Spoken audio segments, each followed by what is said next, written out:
thing about Bitcoin, when it was created by Satoshi Nakamoto, whoever that entity is, it has a limited supply. If you go back and you read that white paper, you read it on your own time, the way that Satoshi, whoever Satoshi was, set it up was that there will only ever be 21 million Bitcoins to be mined. And when I say mined, you might be thinking of like gold mining, like literally going underground and picks and shovels and digging into the earth to extract gold.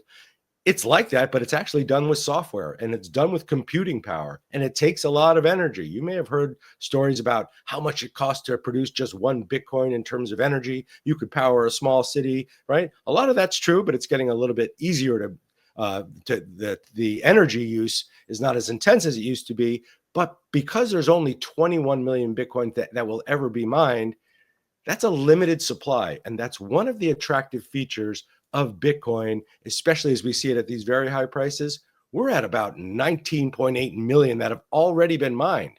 There are not that many more Bitcoin to be mined. The thing about Bitcoin, though, because you have to mine it solving a software equation or a math equation with software, it gets harder and harder for programmers to solve it. It takes a lot of computing power, it takes a lot of smarts, and it takes a lot of time. So as we get closer to 21 million and we're at about 19.8 million, it gets harder and harder to mine these things, which kind of raises the value. Tighter supply, more difficult to produce. That's helping boost the price along with a bunch of other factors, right? Again, it's a supply demand issue. We're here right now, and well, we're here a little bit further in 2024. Not that many more Bitcoin to be mined. A lot of it's already out there. It's just more difficult to mine, and it has a scarcity issue. When you have a scarce resource that a lot of people are interested in, prices go up. I don't care if we're talking about Air Force Ones. I don't care if we're talking about, a brand new special iPhone. Scarcity of a product that people want and are interested in always drives price. It's supply, demand, and it's mania, and it's hype. And Bitcoin has all of these aspects associated with it, right? So in terms of a asset, something you can buy and trade and invest in, well, Bitcoin has ruled the roost in the capital markets for the past 10 years, really. But in the past 5 years alone, just look at the price appreciation of Bitcoin. It just blows out all these other things. I'm going to read you if you can't see it close enough. Bitcoin's up about 1,290% in the past 5 years, right? The S&P 500, our stock market, the 500 biggest companies in America, is up 91% in the past 5 years. Guys, that's outstanding, right? Those are great returns for stocks. But when you look at Bitcoin, it doesn't even compare. The Dow Jones industrials, they're not all industrials, that's up 56%.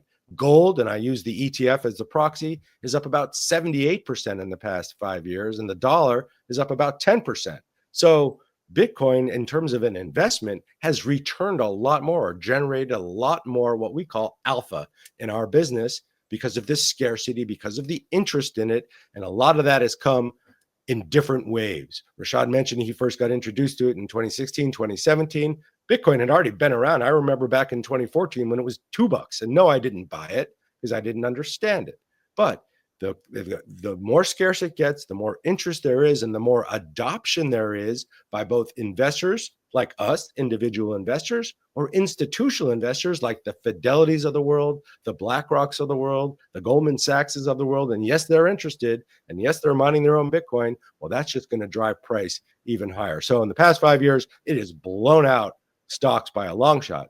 But let me take you back 5 more years beyond that. $10,000 invested in Bitcoin 10 years ago, that's worth $2.9 million today.